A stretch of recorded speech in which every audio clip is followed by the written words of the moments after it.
Hey guys, it's me, the AOLE Double X Prince, here to give you my review of the 20th movie in the Marvel Cinematic Universe. This year was great. We had Black Panther, Infinity War, Ant-Man and the Wasp. What a step down, I could say. But it's kind of nice to take a step down and just relax, get ready for the big movies, because next year we're definitely it's impossible to make all of those movies bad. I mean, we're getting Captain Marvel, Spider-Man Far From Home, and we're getting this movie, Avengers 4, which we don't know the title yet, but I'm pretty sure it's going to be spectacular, and it's going to be the culmination of Infinity War, or the part 2 of Infinity War, whatever you want to say. But let's just talk about this right now. Ant-Man and the Wasp, what is this movie about? Most importantly, should people go out of their way and watch it? Before I get into spoilers and all this stuff, let's just talk briefly. A lot of people are going to be talking about whether or not this is a good follow-up to Infinity War. Let me just say, this is just a thing that happened while Infinity War was going on. So it's kind of like what was happening in space and Wakanda, and then what was happening here. So if you are just interested in what happens in Avengers, just watch the end credit scenes. I'm pretty sure you can find them somewhere. Just watch the first one. The first one was pretty good. The second one it had potential of being really good, but then they screw it up because one, it's already in the trailer, and two, it was just one of those goofy end credit scenes that were just stupid. They had potential, and I will get into more spoilers as far as what I would have done with that end credit scene. What else? But yeah, this is just a fun little adventure. If you like the first one, you're definitely gonna like this one. Would I go back and watch this movie myself? I am not too fond of that. I don't know. This is definitely, for me, one of the weaker ones of the series, but I still had a fun time watching it. The third act is like really what kills it, and there's like a lot of characters that I don't like, which I'll get to again in the spoilers. But I think if people like this movie a lot, they should go out of their way and watch it. If they enjoyed the first one, for sure. I personally enjoyed the first one a little bit more, just because it was a lot more simpler. This one was also simpler, but it does get kind of clunky, which I'll get to in the spoilers in just a bit. That's basically what I'll have to say. If you're just interested in what happens during Infinity War, just watch the credits. If not, you're good. Anyways, let's just talk about the movie. The movie is basically about Hank and Hope trying to get their mother, Hank Pym's wife back. I forgot her name. And because Paul Rudd, Ant-Man, Scott, went into the quantum realm back in the beginning when he finished off the Yellow Jacket, he went into the quantum realm and came back. So there is a possibility of him possibly coming. There is hope, no pun intended, to bring back Michelle Pfeiffer back. Janet Van Cant. Yeah, I just checked their name. It's because if you look at the cast, it just says Wasp. But yeah, Janet. But yeah, basically they're trying to get into the quantum realm, get Hope back. But because of the incidents that happened in Civil War, because of the incidents that happened in Civil War, Ant-Man and Hawkeye were in house arrest. Hawkeye's not in this movie, but if you remember Infinity War, they did bring it up a little bit. But yeah, this is basically Ant-Man's side of the story of how he was in house arrest. It was pretty charming, just him being a dad, just hanging out, still hanging out with the crew, his friends and stuff. But they just had to come and visit. But anyways, Ant-Man had a dream of a girl and Michelle Pfeiffer playing hide and go seek. And turns out that's a scene that's actually something that happened when they were younger, which is a funny thing that they do, how Hope was like, yeah, that was like my favorite hiding place, and then Scott was like, wow, you pretty didn't get the game of hide and go seek. It was pretty funny. So, anyways, they take off the tracker of Ant-Man's foot and put it on Ant that does like everything Scott would do. Um, and basically, they're just on their way trying to help out, trying to find a way to get the quantum place thingy. While as this goes on, because we have to have a villain, sort of, we have Ghost, Hannah John Karam, and Lawrence Fishburne, Bill Foster, aka Goliath. Basically, those two need the realm to also try to fix Ghost because she was stuck in the quantum. Well, she wasn't stuck in the quantum realm, but she was like trying to save her father, who fortunately passed away. But basically, because the machine kind of got to her, she moves kind of like this. Something I hated about this movie was Walton Goggin. Yes, this guy. He played his part like basically he was the guy who had the machine that they needed. Actually, now that I think about it, why the fuck did they use him? Like they had everything. Like why? What was so important about him? Like if you cut off his scene, it's completely pointless. And like yeah, this is probably the biggest issue with this movie was him and his group of corporate fuck ups. Like I don't know, I just did not like this character. He just wanted the machine just for money, but no. Like they try to keep it simple like the previous one, but they had this shit all over the place. Also, a guy that they needed help with was of course Ant-Man's crew, Luis, Kurt, and Dave, aka Ti, David Dasmalchin, and Michael Pena. His crew from the first Ant-Man were entertaining. In this movie, they basically strictly only used Michael Pena. Ti and Kurt were just like an afterthought. But yeah, they mainly used Michael Pena in this movie because they needed like a dude that could get the stuff. But while they're trying to keep it simple, there is a funny scene involving Michael Pena and Walton Good. Like they put something on him so he could admit what happened to Scott. Where is Scott?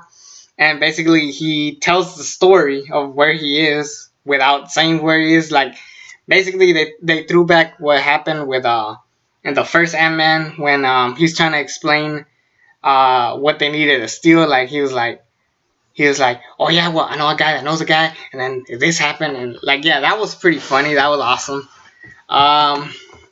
But yeah, that was basically all they really used him for. Like honestly, this guy was so fucking pointless. Like, and I like the guy. He's not a bad actor, but come on, man, they could have done something better. Or matter of fact, just not have him at all. But yeah. And to be honest, Ghost wasn't really a villain. She was just a pissed off girl that wanted to have a normal life back. And Lawrence Fishburne's been kind of like the father figure to her since her father passed away. But anyways, Michael Douglas is trying to. Hank Pym is trying to go into the quantum realm and find Hope. And then also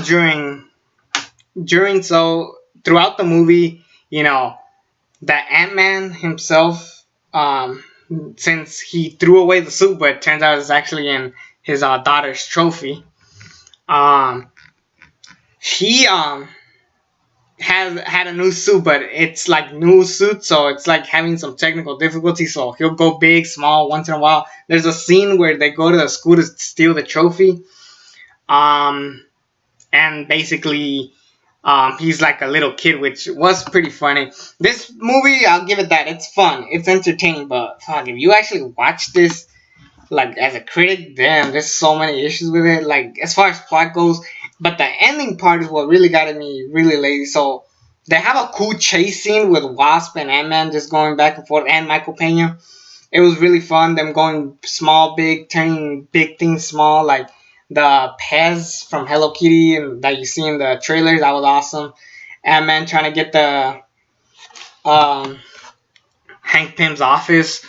And basically, here's where I think it got really, really lazy.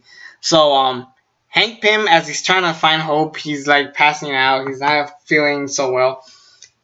The whole point of the quantum realm, which even like I'll just say this, they kept saying quantum like a motherfucker. Even Paul Rudd was like, okay, we said quantum too many times.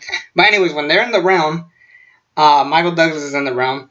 He is slowly passing away. He's just like not feeling it, and then that's when you find Janet, Michelle Pfeiffer, as the Wasp, and you know, the whole point of the realm is that it can't affect time or anything. Like basically, you're just stuck there for as long as as long as it has to be or whatever. But my biggest problem is like they had CG Hank Pym and CG Michelle Pfeiffer earlier. Why didn't they use that for here? Think about it. Michelle Pfeiffer has been stuck in the quantum realm, and she's brand new. You know, I mean, not brand new. She's been in the quantum realm forever. She should look the same age, so they should have kept her the same age. That she was just CG her up, because then when she helps Ghost with solve her problems when she holds her like this, it could have helped like how she was young in the quantum realm, but then she grabs Ghost, and then she's like helping her, but then she's turning old. That would have been way much better storytelling. Instead, it just looks fucking lazy and stupid. Just a touch and Ghost is fine, but nothing happens to Michelle Pfeiffer. She looks the fucking same. Like, what the hell? Like, come on, Marvel, you can't be this fucking lazy. I mean, I feel like at this point they just gave up with Ant-Man and the Wasp. They're just like, you know what? No one's gonna like these movies. Who the fuck cares? But I mean, it's still a good movie. It just has so much lazy writing and cheap shit going on that it really does hurt it and bump it down to one of the worst of the MCUs. Honestly, like, it's up there with Iron Man 2, Thor: The Dark World, Iron Man 3, Hulk. Those bad movies. Like, come on, it can't be. Now you're probably wondering I'm exaggerating, but come on. I mean, I can't really be exaggerating considering how great the MCU movies have been, but this is definitely one of their weaker ones, and it has to do mostly with the lazy fucking writing. I mean, come on, they had potential of like at least giving a fuck. That's all they had to do. But one of the biggest charms of this movie, who I haven't even brought up yet, was the daughter, Abby Ryder Fortson. She was a big motivation to Ant-Man, like, and she even brings a huge part of the whole Hope and Scott story. Like, the girl goes like, yeah, you should have a partner, it should be me, which teases the fact that she might be the future Wasp once it's like 2025 and she's like old enough, and Evangeline Lilly doesn't want to do this shit anymore. But yeah, basically she said I should be a partner, and then Scott says that the only partner he wants is Hope, aka the Wasp, because they have an on-off relationship, which makes sense considering he abandoned them, and it's the reason why they're wanted criminals as well. So it makes sense. So that was definitely the biggest highlight for me in the movie. That side of the story was actually pretty good. That I'll say was the best part of the whole movie. Overall, this movie is funny. It has some entertainment. It just has so much lazy shit going into it, but overall, I think you'll have a blast with this. But I'm not done. Let's talk about those credit scenes, man. They're still testing out the quantum realm. So they send Scott to the quantum realm. This is the first end credit scene. And as he's going in, they're like, okay, we'll bring you back soon in 5, 4, 3. Hello? Hello? That's Scott. And he's like, can anyone hear me? And yes, the snap. Hope is gone, Janet is gone, and Pym is gone. Yeah, those guys are gone. Those are done from the snap. Now, I watched Beyond the Trailer, which I should never fucking do that ever again. But to quote Beyond the Trailer, she goes, one of the biggest highlights for me Or one of the biggest disappointments for me was the women. The women, they wrote them wrong. Like, shut the fuck up. Anyways, the point I'm trying to say is that Grace Randolph is such a feminazi that I just don't give a fuck about this bitch. But anyways, she does bring up a good point that they did waste Michelle Pfeiffer in the sense of, they kind of made her kind of lazy writer, like what I said with the whole, they should have done the whole she looked young then turned old to save Ghost. But yeah, this idea like, oh, why did Wasp and Janet have to disappear? But come on, I mean, it's the MCU. They clearly have a vision for this movie, so just shut the fuck up, you bitch. But yeah, anyways, I'm cool with this because I think this is gonna lead to Ant-Man and Captain Marvel meeting for the first time. So, anyways, I'm excited for that. The second end credit scene was bullshit, but it could have been fixed. Damn, I'm just fixing this movie. I'm just too good at it. Little things, like literally little things, could have saved this movie from not being a complete clusterfuck of a mess, but it does. The last end credit scene, it ends pretty sad in the sense like you just hear the TV, nothing's happening. You see Scott's house is empty, and then you see the ant with the tracker still on him, even though he took it off and put it back on Scott, which is pretty stupid again.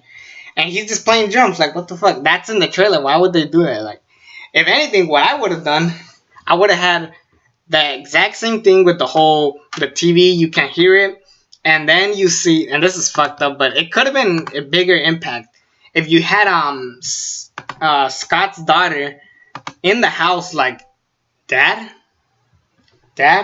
like she can't find her dad. She thinks he's gone. That would have been a bigger impact movie, but it could have been pretty heartbreaking too. But come on, I'm just spitballing ideas. Anyways, and then they had the whole Ant-Man and the Wasp will return. And then it says Ant-Man and the Wasp will return with a question mark. So that was pretty cool. I really enjoyed. That was a pretty cool thing that they did. A new little twist because the previous one said Thanos will return. So that was great. Yeah, another highlight for me is just the whole of them going big and small. Wasp was definitely a pretty good part of the whole movie, Evangeline Lilly. So, but I'm kind of like whatever with these Ant-Man movies. Like, these are probably the weaker ones of the franchise. Like, people say that Thor is the weakest of the franchise, but at least Thor Ragnarok saved it. Iron Man is a classic, so you can't really ruin it, despite how bad the sequels are. The Ant-Man and Wasp series, they're just there. Like, I don't feel anything for them. Like, that's just my personal opinion, but I think people will have a blast with this movie. That's all I'll say. It's a C movie at most, but yeah, I'll say go watch it. I'm definitely excited to see what they do with Ghost and Bill Foster down the road because they were entertaining, but people say that they were bad villains. I thought they were fine. They weren't really villains. They were just guys that were mad about what happened to them, or mainly Ghost was mad about what happened to her, while Bill is just like the father figure to her. Again, Walton Goggins. That was a big waste. But yeah, it could have been. I mean, it could have been a little bit better, but they just got lazy with this one. But anyways, it's me, the ALE Prince. I feel like I talk too much. Subscribe to this channel if you haven't already. And until then, I'm out.